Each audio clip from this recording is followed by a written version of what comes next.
Grabatzen ari garen unean goizeko 8:23 minutu igaro diren honetan, atzo hasi zen San Fermin torneoko binakako B serie txapelketaren atarikoa eta pronostikoak egingo ditugu. Jada txapelketa osoarena ezin izango dugu egin, atzo gauean partida bat jokatu baitzen, kasu honetan Agirrek eta Eskirozek irabazi egin zieten Bakaikoa eta Lizeagari 22-11, eta honen bestez Nafarrak sailkatu dira San Fermin torneoko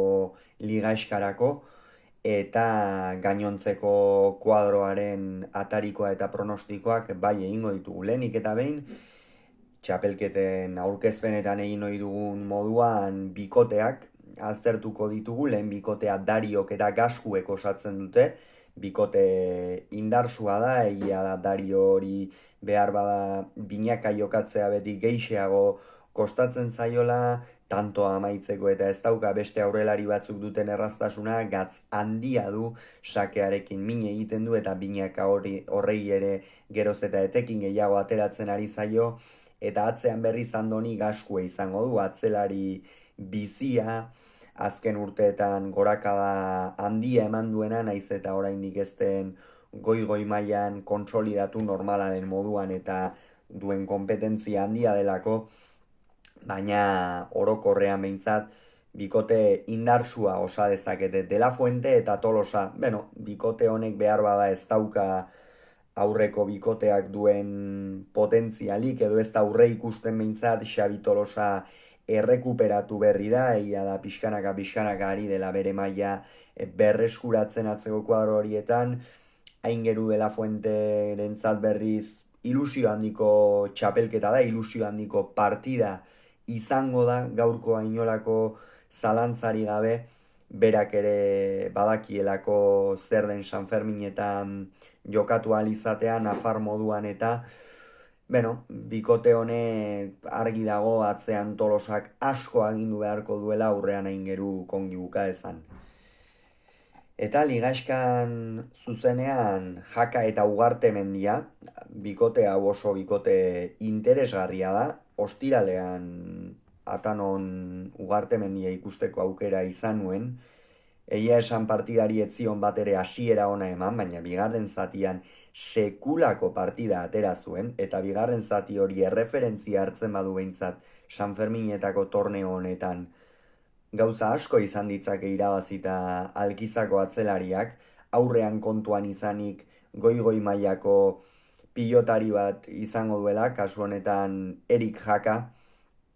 eta atzean behintzat Ugartemendiak agintzen badu, aurrean Jakak badaki amaitu dezakela, gainera orokorrean txapelketa eta kuadroa eta ikusita esan daiteke Erik Jaka favorito, aurrelarietan gehien jokatzen duena izan daitekeela, eta horrek ere asko egin dezake, beraz atzean Ugartemendiak funtzionatzen badu argi bikote honekin. Murua eta Aldabe, bikote honek ez dakit nola esan, ez? Biak alabiak beserieko pilotariak dira, egia da Joseba Aldabe joan den urtean San Mateoak jokatu zituela, ordezko moduan, eta Ander Murua ere goraka nabarmen datorren pilotaria da, azken hilabete hauetan esaterako defentsan asko hobetu duena, kolpe bizikoa, aurrean hartzen duenean nagusitzen dena aurreko kuadro horietan, eta Joseba Aldabe berriz berme handia ematen duen pilotaria da, baina ez da jotzaile, eta horrek behar bada kondenatu dezake bikotea. Zubizarreta eta Aranguren. Aitor Aranguren aspaldian ez dut ikusi, iraitz Zubizarreta ari da jokatzen, Bakaikoaren aurka kolpea hartuko zuen, noski, lauterdiko San Fermin torneotik kanpo geratuta, baina, Aitor Arangurenek atzean agintzen badu iraitzek aurrean izan dezake aukera, gainontzean Aranguren larri badabil, iraitzi kostako zaio, defensan batez ere asko ibili beharko duelako 5., 6. kuadrora jaisten, eta hor gero aurrean abaguneak edukitzea zaila da. Eta bikoteekin amaitzeko Zabala eta Gabirondo ditugu, bikote oso interesgarria. Javi Zabalaz ze esango dugu, bihar San Fermin torneoko lauterdiko finala jokatuko du, hori da hitz potoloak dira, horrek esan nahi du Asperen kuadroan onena izan den pilotaria bera izan dela, eta pentsa Altuna, Ezkurdia, Peio Etxeberria dituen, Elordi dituen kuadro bat eta zari garela, eta hori jada gauza handia da. Eta Arkaitz Gabirondo berriz aurrekoan Mungian partida zikoitza ateratzetik dator, erostarberi nabarmen erakutsi zion Bizkarra, ikusi genuen Frontisa nola aprobetxatzen zuen, Aspek fede handia jarri du atzelari honengan, eta ez da harritzekoa, partidaz partida erakusten ari baita gora doala, ezkerrez ere pixkanaka hobetzen ari da, oraindik ere noski duen gaztetasunarekin eta jotzailea izanik pilota batzu galtzen ditu, baina oro arroso atzelari interesgarria da, esan bezala goraka datorrena, eta argi bikote honekin gauza handiak egin bai ditzake. Beraz, hau esan da, guazen orain pronostikoarekin. Izan ere, Dario Gascue de la Fuente Tolosan,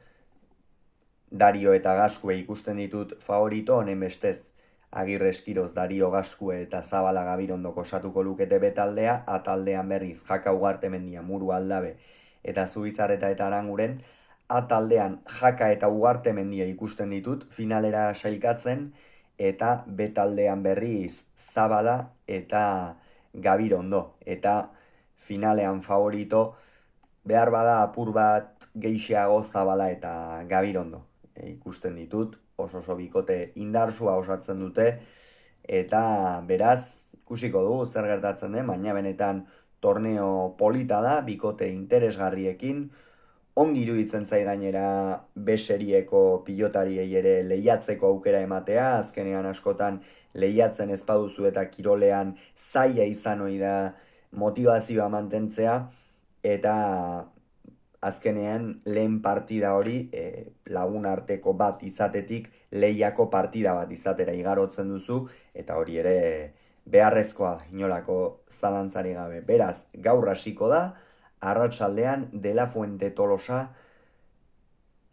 Dario Gascue partidaren analisia izango duzu.